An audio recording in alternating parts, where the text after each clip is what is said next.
Hello everyone.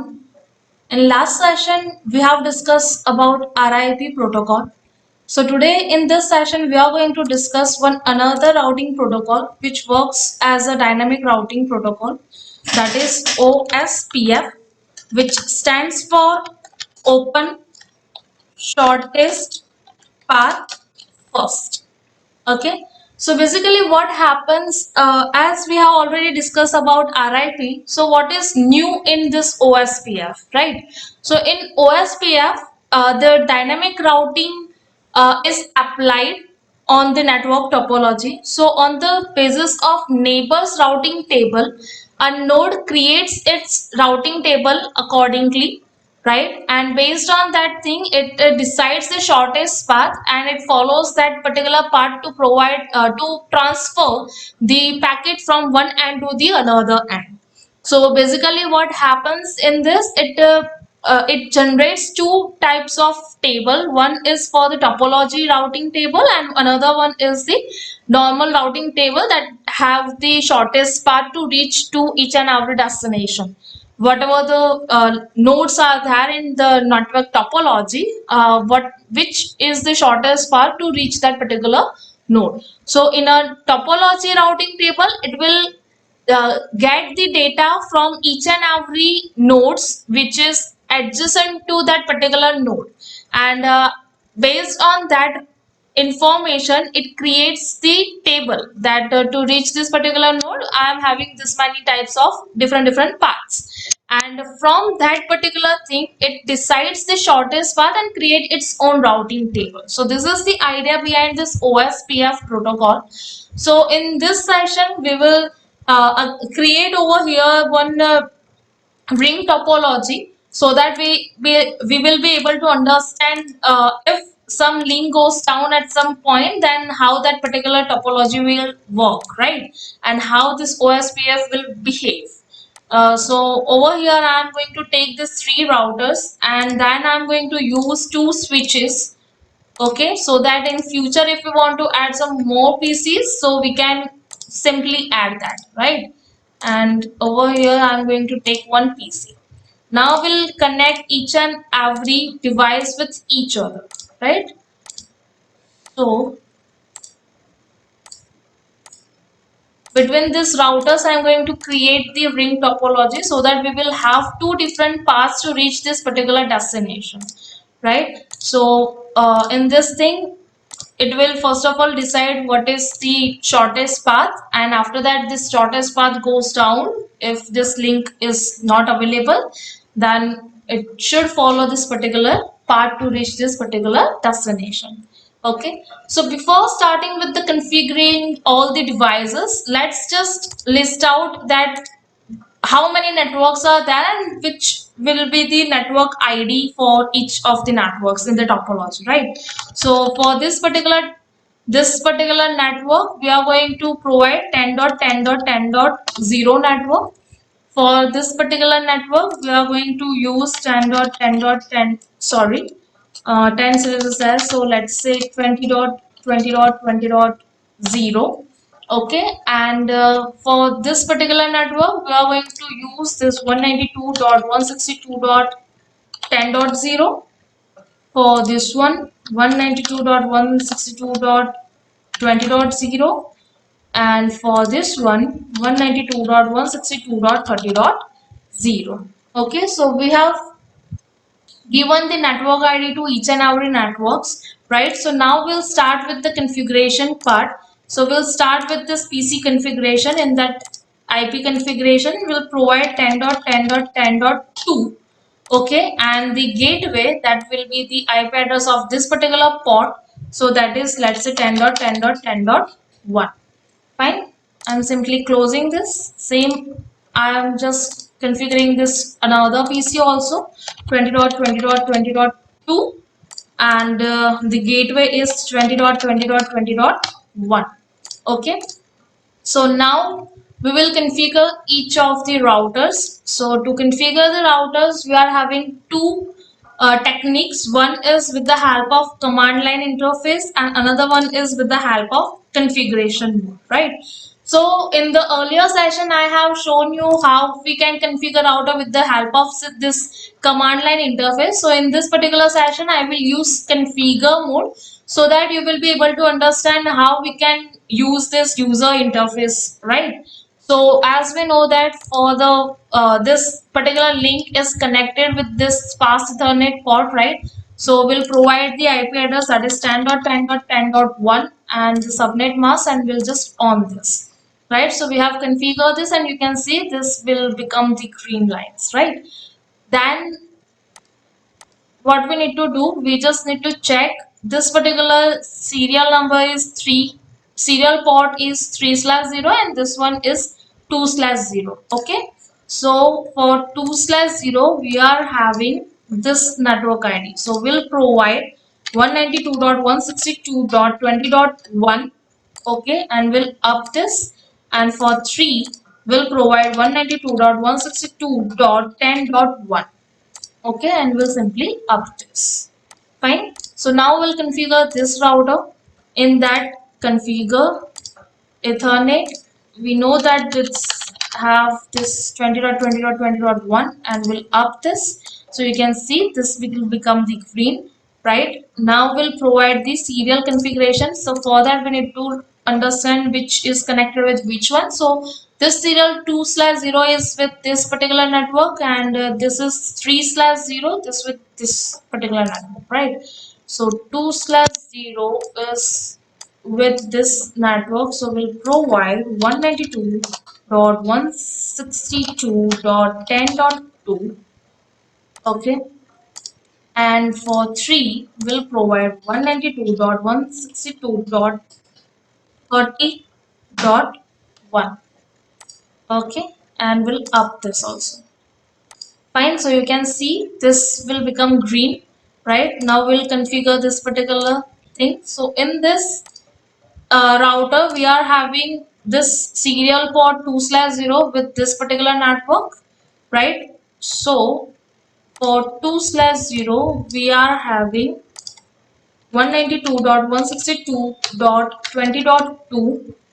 okay, and we'll just up this, and for 3 we are having 192.162.30.2, and we'll just up this and close, right? So you can see now we have configured all the devices, and it shows the green lines everywhere. So this is perfectly connected with each other, right? So we can see with the help of this packet dropping, right? So this works perfectly, but if you want to send the packet from this end to this end, it will fail. Why? Because we have not yet provided any routing information, right? We have not configured routing protocol. So now our next step is to configure the routing protocol, that is OSPF, right? So for that, we just click on this particular router in a command line prompt. Just exit from this interface mode. So now we are in the configuration mode. In the configuration mode, we just need to say that we are going to use OSPF routing protocol, and the process ID, that is, let's say 1. Okay, so now we are in the routing mode, right? So in this we just need to provide the network information, that network information of the adjacent nodes only, right?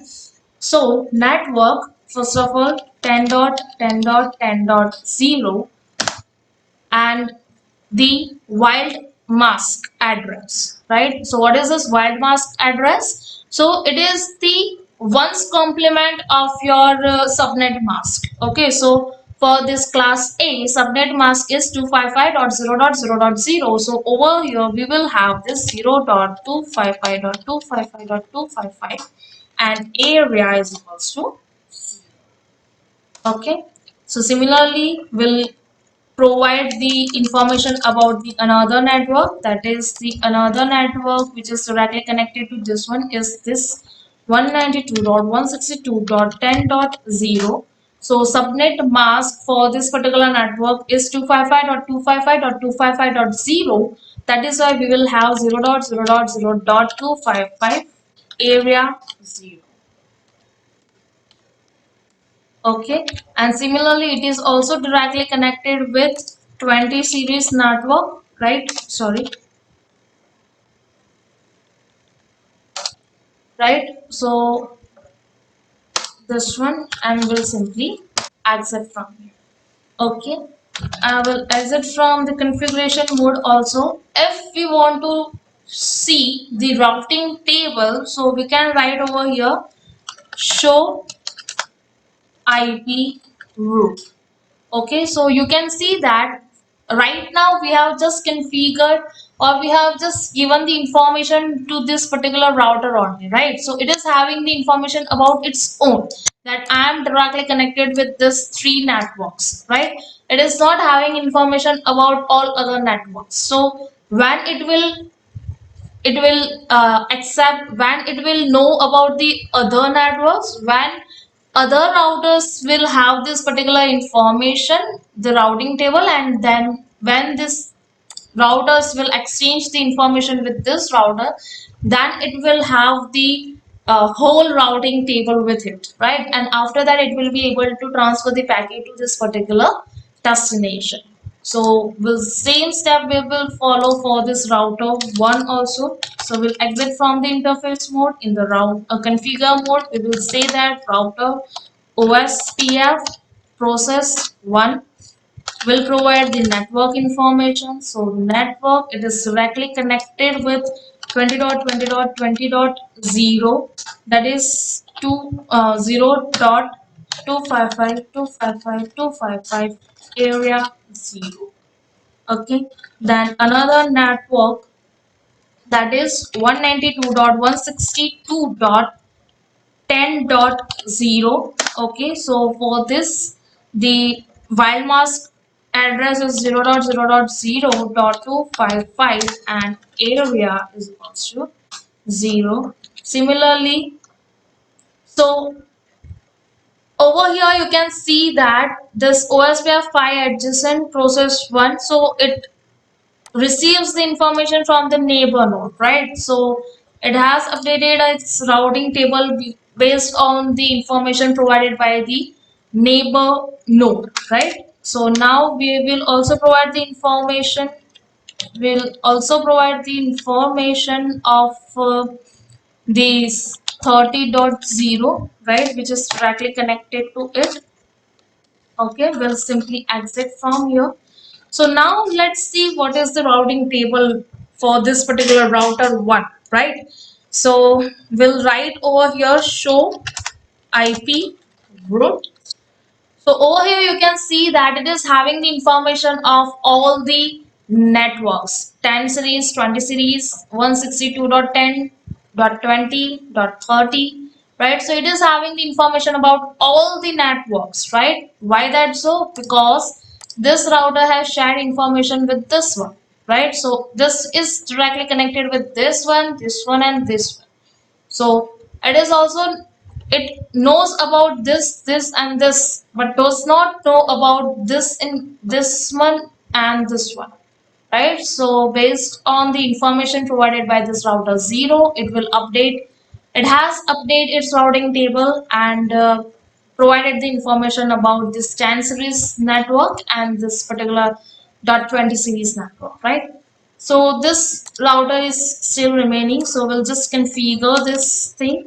So exit from the interface mode, then we'll just say about the routing OSPF processes 1 network which is adjacent to this router, that is 192.162.20.0, 0.0.0.255 area 0, right?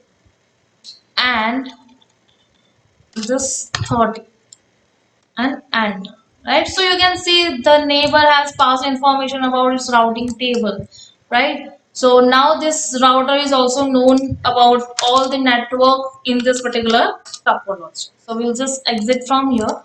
So now we have configured the dynamic routing in this particular topology. So now let's check if we are passing this packet from one end to the another end, so whether it is passing or not. So you can see here it is successful.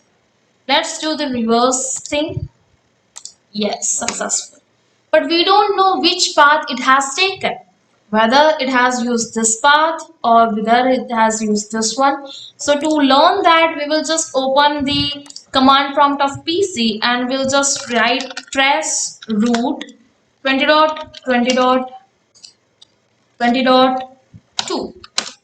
Okay, so you can see over here it has used 192.162.10.2. That means it has used this link, right? That's it for today's session. In the next session, we will learn about the extended version of Interior Gateway Protocol. Till now, we have learned about two different Interior Gateway Protocol, that is RIP and OSPF. In the next session, we'll learn about Extended Interior Gateway Protocol. Thank you.